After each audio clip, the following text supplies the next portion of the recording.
This is the Be Quiet Lightbase 500LX. It's a compact mid-tower that promises quiet airflow, 4 RGB fans right out of the box, and support for reverse connector motherboards. And today we're going to see if it delivers. So this new Lightbase 500 slots in under the bigger and more expensive Lightbase 6 and 900 series. There's also a base model that comes in black without any fans, and this LX that I'm reviewing here comes in black or white and has 4 Lightwings LX 120mm fans pre-installed. Be Quiet got rid of all the thumb screws on this model. The sides and the top are all toolless, making for quick and easy removal and installation. The 3 fans on the angled side are reverse blade intakes, and the one at the back is just a standard exhaust. They top out at 1600 RPM, static pressure is 1.34 millimeters H2O, and they can move air up to 51.5 cubic feet per minute. Given the lower static pressure rating, 1.34 millimeters, I wouldn't recommend using these on a radiator, but you can get high-speed versions of these that'll be much better suited for that. So if you do want to add these to an existing radiator for a consistent look in your build, make sure you're getting the high-speed model.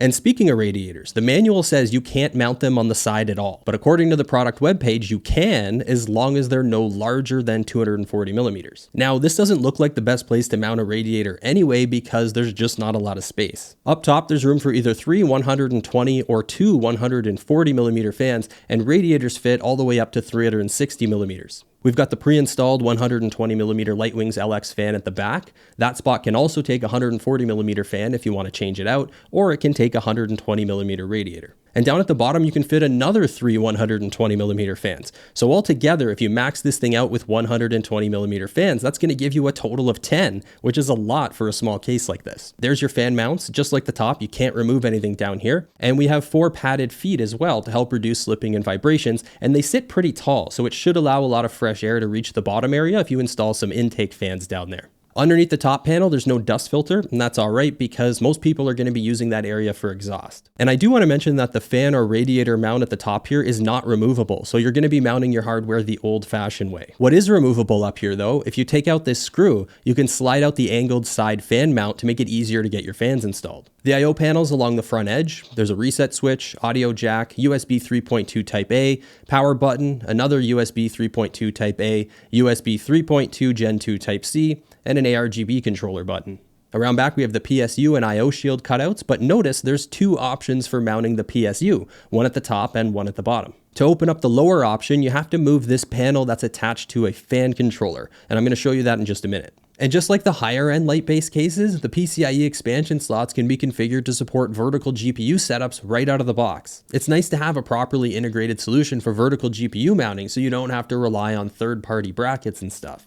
The side panel behind the motherboard tray is very similar to the top, it's just a metal sheet with some ventilation holes and no dust filter. Although there is one on the angled section here with the intake fans, which is really all that matters. This is the fan controller that's attached to the section here that's closing off the top PSU mount. It has room for 6 PWM and RGB connectors, and it needs SATA power to work. This is also sharing space with the SSD and HDD mounts. You can fit up to 2 2.5-inch SSDs on here or a single 3.5-inch hard drive. When it's in the stock configuration like this, you can mount your power supply down at the bottom, and that leaves you with plenty of easy access to get to the back of the motherboard for changing cooler backplates and whatever else you might need to do back there. To remove it, you take out this thumb screw and then remove these screws here at the back of the PSU area, and then the whole bracket and PSU plate can be moved down and installed at the bottom. This is much more typical for a dual chamber fish tank style case where you have the PSU mounted at the top. Other than that, there's not a whole lot going on back here. We do have some cutouts and tie-down points for cables, but there's no rubber grommet, so you're probably going to end up with some cables visible in your build unless you're some kind of cable management god. In terms of hardware, you could fit CPU coolers up to 185mm and GPUs can fit up to 400mm. Unlike some of Be Quiet's other recent case designs, this one does not come with the built-in GPU support system, so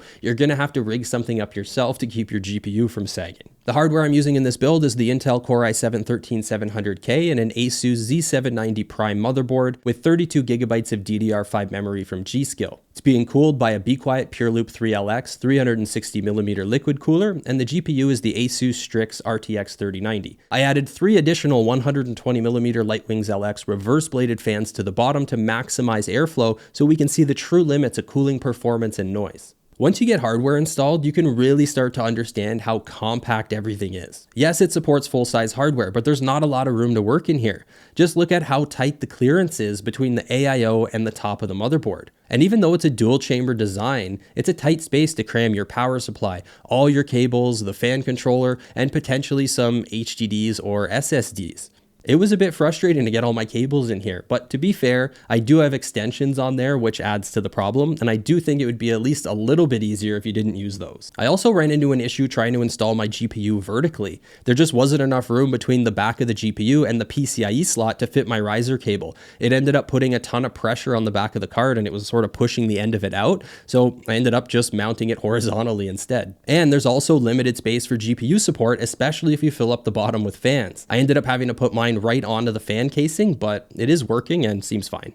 For the performance testing, I put the system through some custom runs of 3D Mark Time Spy with the AIO pump set to 100% and all the fans set manually for each test. This isn't the most difficult benchmark to run, but it helps simulate a gaming type of workload, and most importantly, the test is consistent and easily repeatable. With the fan set to 25%, the system was very quiet considering there's 10 fans running in it plus the GPU. You start to hear things a bit more at 50%, but you do get better cooling for the extra noise. And with everything maxed out, the system was pretty loud. Temperatures look good across the board though, indicating there's no concerns with airflow in the Lightbase 500LX. Overall, the standout feature with this one is the price. Be Quiet priced this case right for what it offers. Good build quality, good airflow and cooling, and a good looking design with lots of glass. The only downside for me is the size. Yes, it's an ATX mid-tower case, but it's a compact one. So as long as you're cool with those compact dimensions, I say go for it. It's a solid option at a fair price. Check the description for the latest pricing and full details. I'll have some purchasing links down there for you as well.